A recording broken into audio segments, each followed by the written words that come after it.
You're walking past a frozen body. The jacket is bright yellow. The face is peaceful. You don't look away. You can't. Because this is your third time passing this exact spot today. And tomorrow, you'll walk past again. There are over 200 dead bodies on Mount Everest right now. Some of them have names.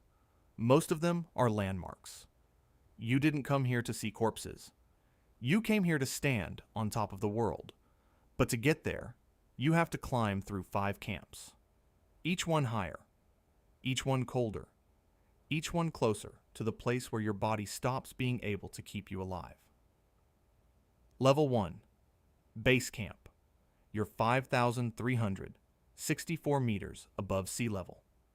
That's 17,598 feet, higher than every mountain in Europe, and you haven't even started climbing yet. Base Camp is a temporary city built on moving ice. The Khumbu Glacier, 400 tents, dining halls, solar panels. Wi-Fi costs $400 for the season. Someone is playing music in a tent 2 rows over. Someone else is vomiting into a bucket. Your head is pounding. You slept maybe 3 hours last night. Your body is trying to figure out why there's only half the oxygen it's used to. You'll spend 2 weeks here. Not because you're lazy. Because if you don't, you'll die higher up. A Sherpa named Pasangdawa tells you about the Khumbu Icefall, the section between here and Camp 1. He's crossed it 47 times. He calls it the most dangerous place on the entire mountain. Ice towers the size of buildings.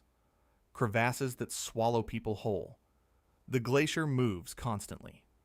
Every year, the route changes. Every year, people die there. In 2014, 16 Sherpas were killed in a single Serac collapse. Pasang was supposed to be on that shift. He wasn't. You eat soup, rice, pasta, protein bars. Your appetite is gone, but you force it down anyway. You'll burn 6,000 calories a day soon. You need every reserve you can build. At night, your breathing stops for a few seconds while you sleep. Then, you gasp awake. It's called Cheney-Stokes breathing. Your body doesn't know how to sleep here yet. Tomorrow, you'll cross the icefall for the first time.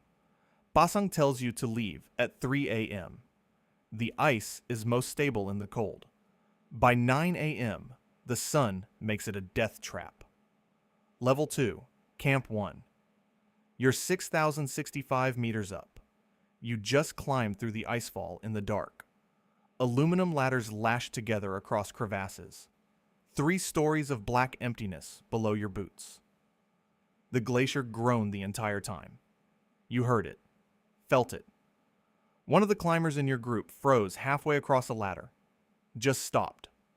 It took 4 minutes to talk him forward. 4 minutes standing still while the ice shifted beneath you. Camp 1 sits in the western CDOM, a glacial valley.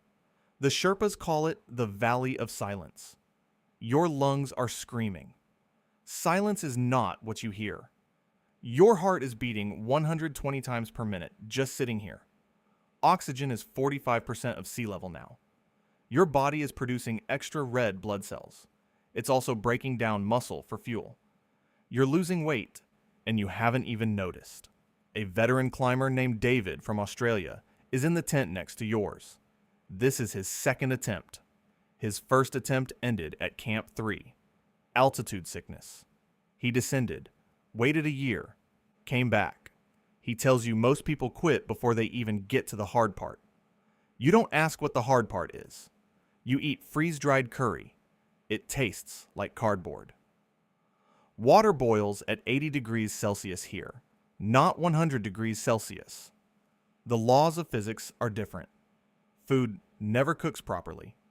You eat it anyway. You drink tea. Hot water is the only thing that feels real. You spend 2 nights here. Then, you go back down to base camp. This is called acclimatization.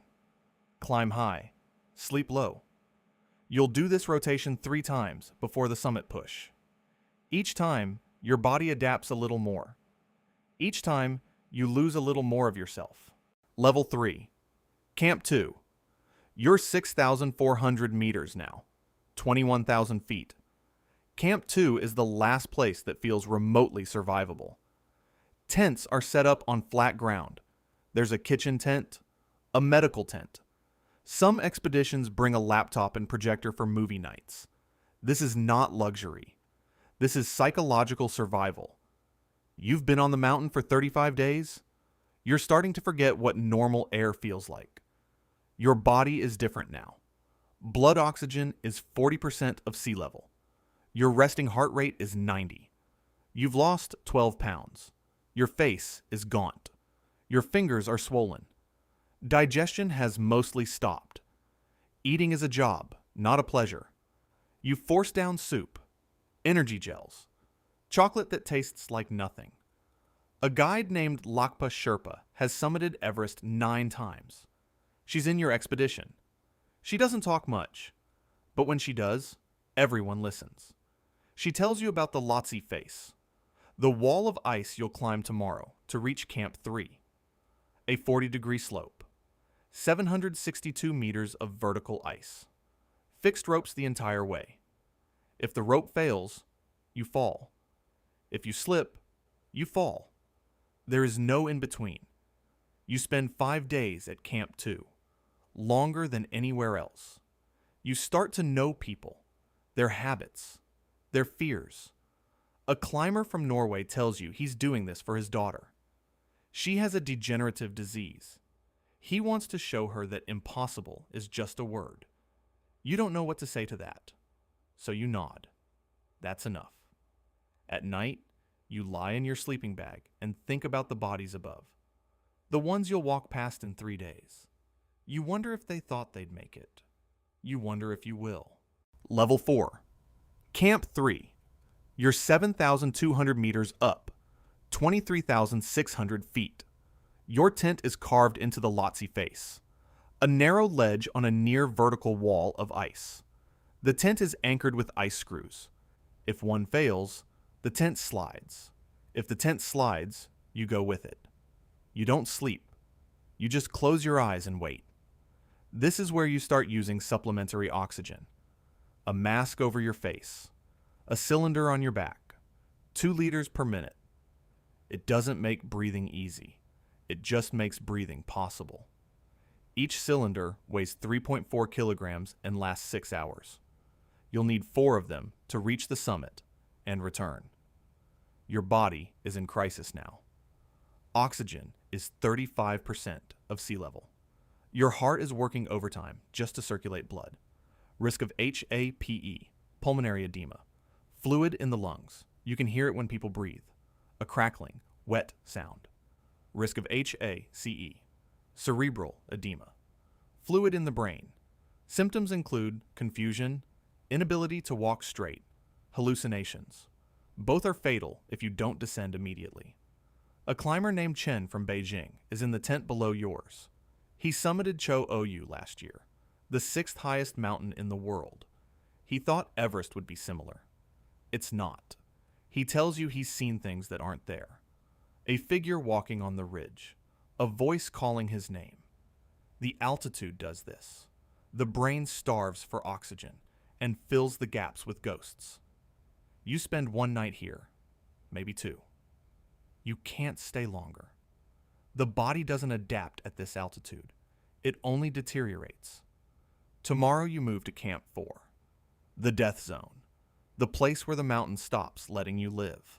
Level 5, Camp 4, the death zone.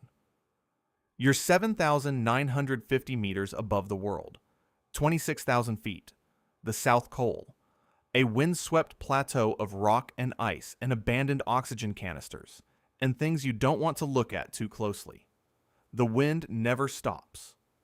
Temperature is minus 40 degrees Celsius with wind chill. Your goggles fog.